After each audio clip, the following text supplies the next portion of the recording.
Morning friends, English solution classes में आपका स्वागत है। हम पढ़ रहे थे टेंस के बारे में, जिसमें हमने present simple, present continuous, present perfect और प्रेजेंट परफेक्ट कंटिन्यूअस टेंस के बारे में जाना। यानी कि मैं कहूँ तो प्रेजेंट टेंस है वो हमारा कंप्लीट हो चुका था और उसके बाद में दूसरा जो टेंस आता है पास्ट। तो आज हम जानेंगे पास्ट टेंस के बारे में। तो हमारा जो आज का जो टॉपिक होगा वो होगा पास्ट। पास्ट टेंस के बारे में। अब पास्ट मतलब कि भूत, यानी बीता हुआ, यानी जो गुजर गया है। तो पास्ट टेंस में हम उन सेंटेंस के बारे में या फिर उन वाक्यों के बारे में डिस्कस करेंगे, बात करेंगे जो हो चुका है, यानी कि बीत गया है। तो हम इसके पहले चैप्टर की बात करते हैं, सिंपल पास्ट की। इसका पहला, जैसे कि प्रत्येक के चार बताए थे मैंने, तो सिंपल पास्ट के बारे में बात करते हैं कि सिंपल पास्ट है वो क्या होता है, किस प्रकार से इसके सेंटेंस है, किस प्रकार से इसका स्ट्रक्चर है वो बनता है। तो सबसे पहले हमें जानना जरूरी है इसकी पहचान, कि पहचान क्या है। पहचान में इसके हिंदी वाक्य के अंत में इसमें क्या आएगा, था है, थे, थी, या फिर या, ये आदि शब्द हैं वो आते हैं। यानी कि आदि शब्द हैं वो जिस सेंटेंस के लास्ट में आते हैं वह पास्ट सिंपल का होगा। जैसे कि वह गया, उसने पत्र लिखा, ठीक है। यानी कि आ की मात्रा, आ की मात्रा, ई की मात्रा, ए की मात्रा, था, थे, थी, या, ये, या फिर आ, ई या ए की मात्रा जिसमें आती है। जैसे कि उसने पत्र लिखा, उसने कॉल किया, वह खेलने गया, वह खेला। तो यह सब क्या है, पास्ट के बारे में है। तो हम इसमें जानेंगे सबसे पहले अफर्मेटिव सेंटेंस के बारे में।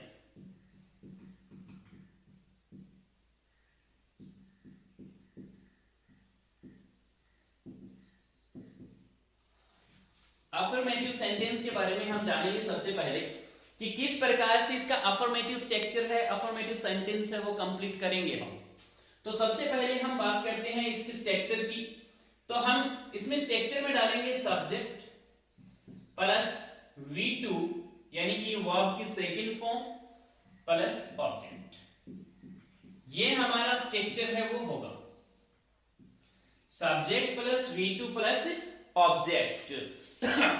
जब हमने क्लास स्टार्ट की थी तो मैंने बताया था कि दो ऐसे सेंटेंस होते हैं, दो ही ऐसे टेंस होते हैं जिनमें कोई हेल्पिंग वर्ब नहीं लगती है, प्रेजेंट सिंपल और पास्ट सिंपल की। तो पास्ट सिंपल का हमारा स्ट्रक्चर बनता है सब्जेक्ट V2 प्लस ऑब्जेक्ट।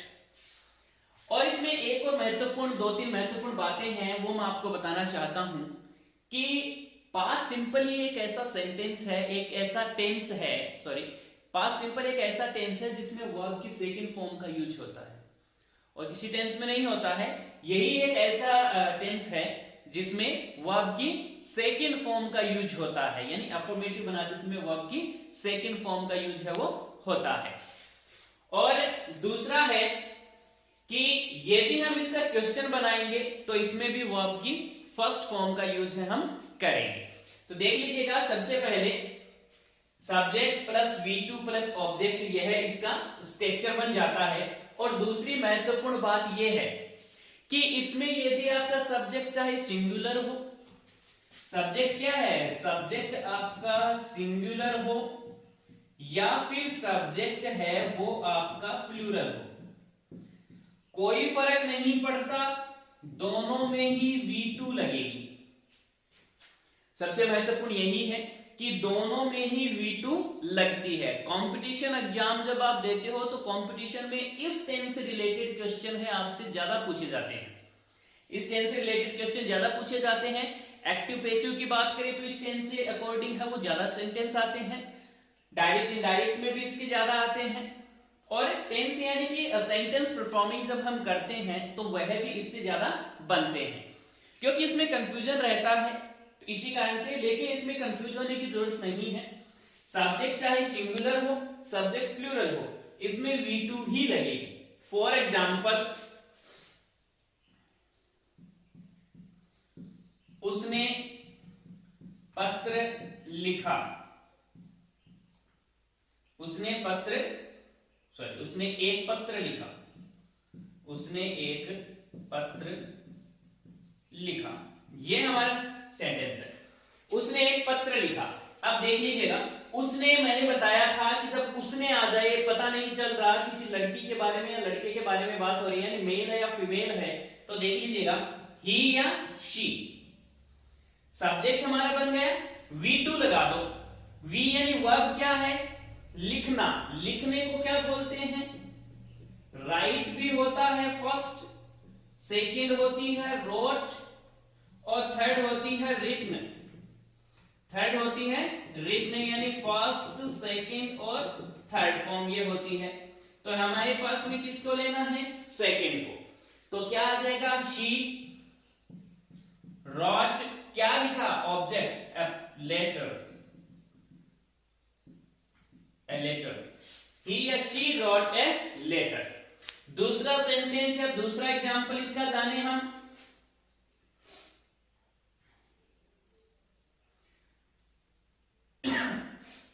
यहां देख लीजिएगा,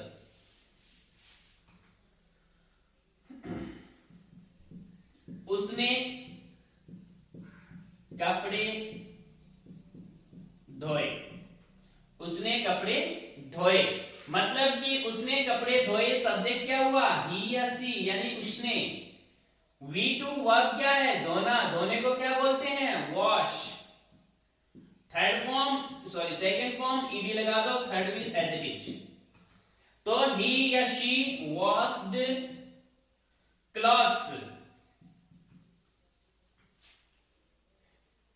वॉश्ड क्लॉथ्स। वे गए, वे गए, दे, वे क्या है? सब्जेक्ट, दे।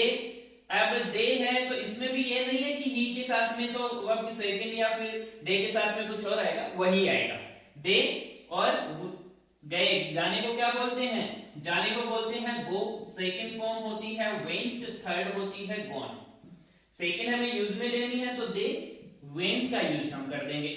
तो इस तरीके से हम इसका अफर्मेटिव सेंटेंस है वो बनाएंगे कि सब्जेक्ट रखेंगे, V2 रखेंगे और ऑब्जेक्ट रखेंगे। अब हम चलते हैं इसके सेकेंड पार्ट की तरफ, यानी नेगेटिव की तरफ।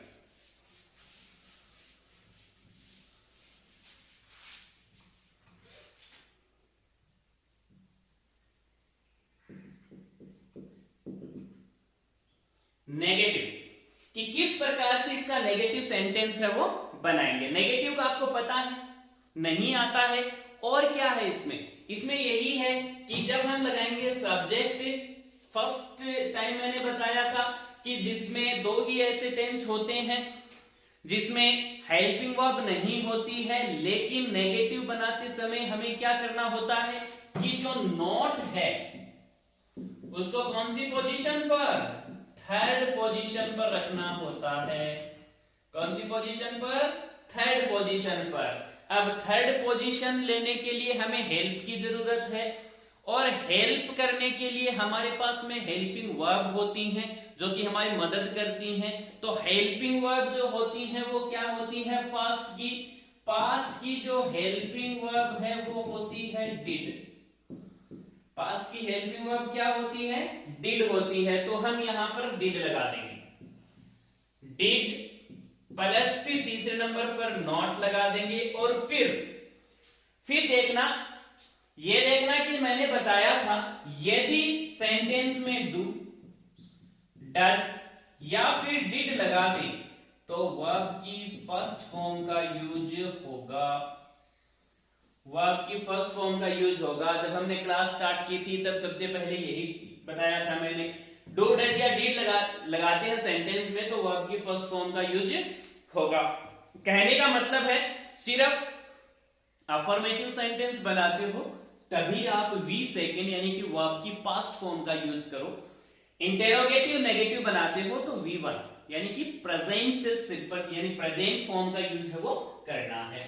Not V1 plus object. ये हमारा स्ट्रक्चर बन जाएगा इसका नेगेटिव का।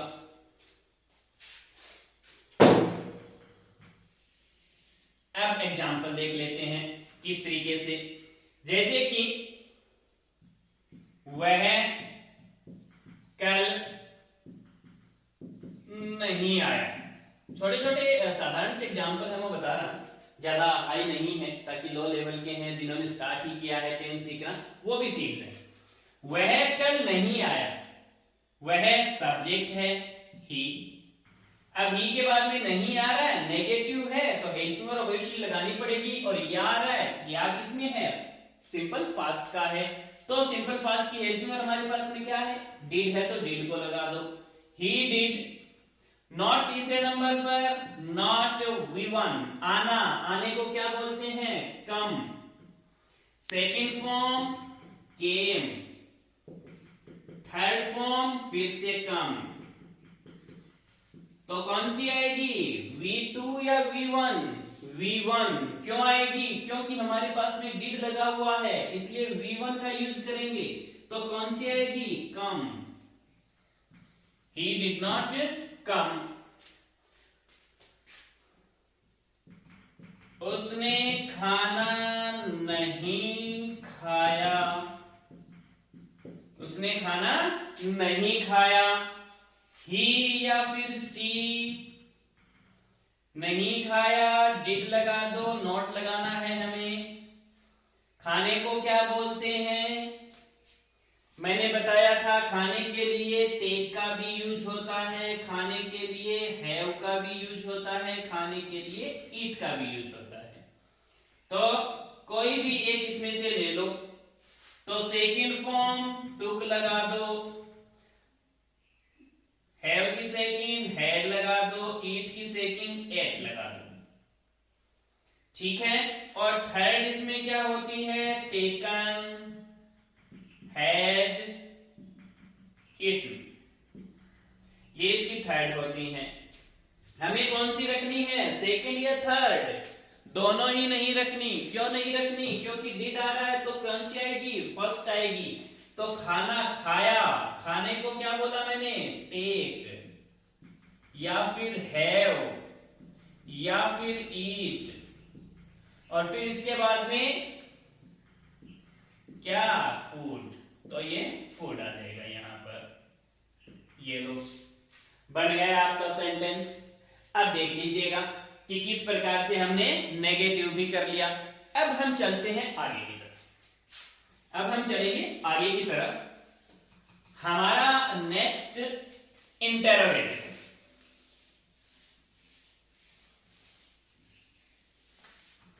अब इंटरोगेटिव की तरफ।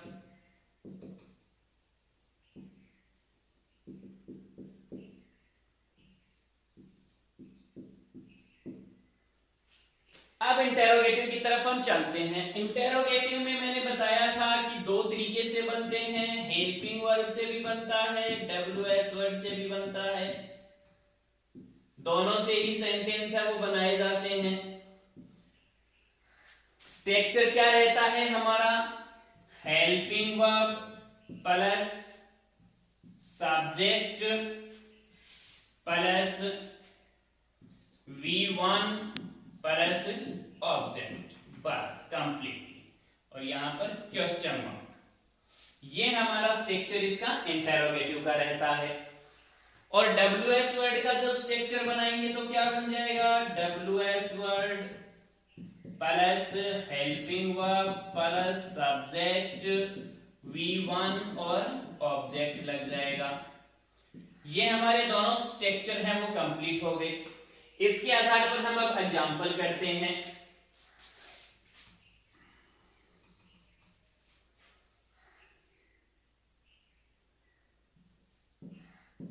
क्या वह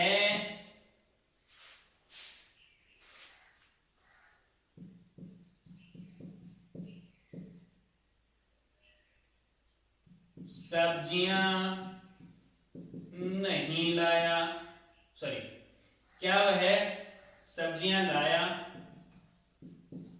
क्या वह सब्जियां लाया। अब देख लो, क्या वह सब्जियां लाया? तो क्या आ रहा है? पहले आ रहा है। पहले आ रहा है तो मैंने बताया था कि यदि हिंदी में कोई पर्सनवाचक शब्द है, सेंटेंस के पहले आता है, हेल्पिंग वर्ब से स्टार्ट कर दो, बीच में आता है WH वर्ड से स्टार्ट कर दो। पहले आ रहा है, हेल्पिंग वर्ब से स्टार्ट कर दो। अब लाया, या आ रहा है, टेंस कौन सा हुआ? सिंपल पास्ट हुआ। सिंपल पास्ट हुआ तो हेल्पिंग वर्ब सिंपल पास्ट की ही लगाओ, जो कि क्या होती है? डिड होती है। क्या होती है? डिड होती है। डिड से स्टार्ट कर दो। डिड आ गया। सब्जेक्ट क्या है? वह है डिड ही। वर्ब V1 लाने को क्या बोलते हैं? ब्रिंग। क्या बोलेंगे? Bring, BRING, bring. और क्या ले आया?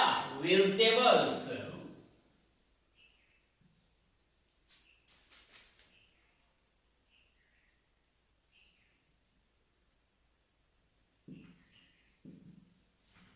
वेजिटेबल्स, वह क्या क्या वह सब्जी लाया? Did he bring vegetables. दूसरा है इसी का एग्जाम्पल,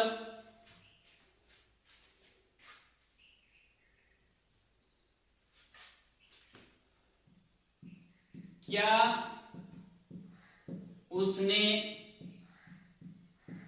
तुम्हें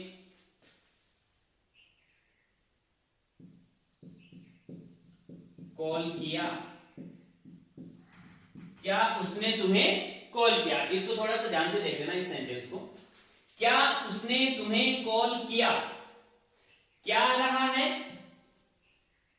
क्या उसने तुम्हें कॉल किया। अब देखो, इसमें क्या देखोगे? सब्जेक्ट क्या लगाओगे? उसने या तुम्हें? कभी भी कंफ्यूज होने की जरूरत नहीं है। क्या उसने तुम्हें कॉल किया, इसके ऊपर देख लेना। वर्ब के ऊपर जाओ। वर्ब जो कर रहा है, जो व्यक्ति वर्ब को कर रहा है यानी काम को कर रहा है, वही सब्जेक्ट है। तो कॉल करने का काम किसके द्वारा किया जाएगा? उसने। किसके द्वारा? उसने। क्या उसने तुम्हें कॉल किया? क्या आ रहा है? तो क्या डिड ही या शी, ही लगा दो, चलो, डिड ही कॉल। अब देखो, कॉल, कॉल बुलाना भी होता है किसी को, यानी कि पुकारना भी होता है। और कॉल हम क्या करते हैं? फोन कॉल भी होता है। क्या होता है? फोन कॉल भी होता है। अब हम किसका यूज करेंगे? कॉल का। तो कॉल यदि लिखते हो तो भी सही है, लेकिन इसका थोड़ा सा हम डिफरेंस यूज कर लें तो अच्छा रहेगा। तो फोन कॉल के लिए हम किसका यूज कर दें? Make a call. किसका यूज कर दें? मेक ए कॉल का यूज कर दें। यानी किसी का माध्यम बनते हुए तुम्हें पुकारा है, किसी को माध्यम बनाते हुए तुम्हें पुकारा गया है, तो यानी फोन को माध्यम बनाते हुए तो मेक ए कॉल। तो इसका हम दोनों ही तरीके से लिखूं तो डिड ही कॉल यू, ये भी सही है, या फिर did he make you call. Did he make you call, दोनों ही सही है। लेकिन यह ज्यादा अच्छा रहता है जब आप किसी को फोन कॉल करते हो तो आपको बोलना है कि मैंने उसको कॉल किया, I made him call, I made him call, यानी कि उसने मुझे कॉल किया। ही मेड मी कॉल, उसने मुझे बुलाया, ही कॉल्ड मी। ठीक है, तो ये देख लेना, did he make you call, तो क्या उसने तुम्हें कॉल किया। एक और एग्जांपल,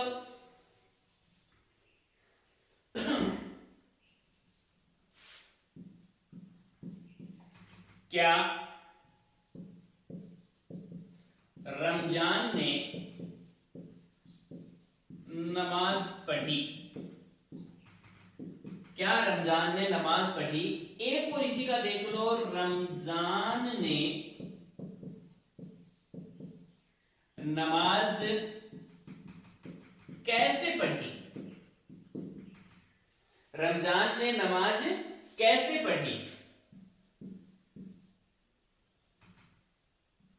रमजान ने नमाज क्यों पढ़ी?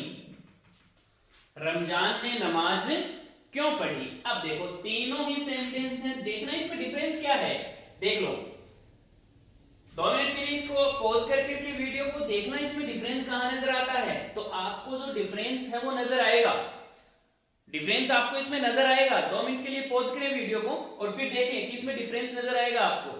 तो डिफरेंस कहां नजर आता है इसमें, क्या पहले आ रहा है, कैसे आ रहा है, क्यों आ रहा है, यानी इंटेरोगेटिव वर्ड्स आ रहे हैं, लेकिन पहले सेंटेंस में तो पहले आ रहा है।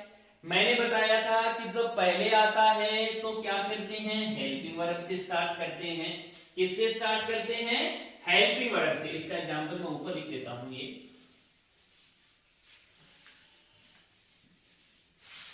किससे स्टार्ट करते हैं, क्या रमजान ने नमाज पढ़ी, क्या आ रहा है, तो सबसे पहले डिड, किसने, रमजान ने, तो सब्जेक्ट हमारा, क्योंकि हमारा स्ट्रक्चर क्या है, हमारा स्ट्रक्चर यही तो है इंटेरोगेटिव का, helping verb plus subject plus V1 plus object, और WH वर्ड का क्या है, WH word plus helping verb subject V1 plus object.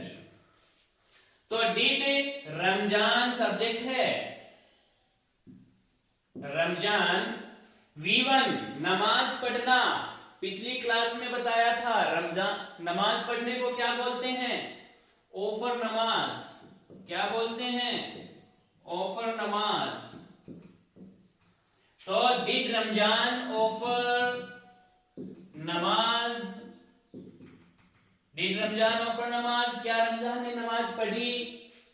Ramzan ने नमाज कैसे पढ़ी, अब देखो इसमें कैसे आ रहा है, मैंने बताया था इंटेरोगेटिव वर्ड यदि सेंटेंस के बीच में आए तो किसका यूज करोगे, WH वर्ड का। और कौन सा WH वर्ड, सेंटेंस में आया हुआ, तो कैसे, हाउ, क्या बोलते हैं, हाउ बोलते हैं कैसे को, हाउ, हेल्प वर्ब लगा दो, क्या है हमारे पास में, डिड, हाउ डिड, किसने, रमजान ने, क्या किया, ओफर नमाज,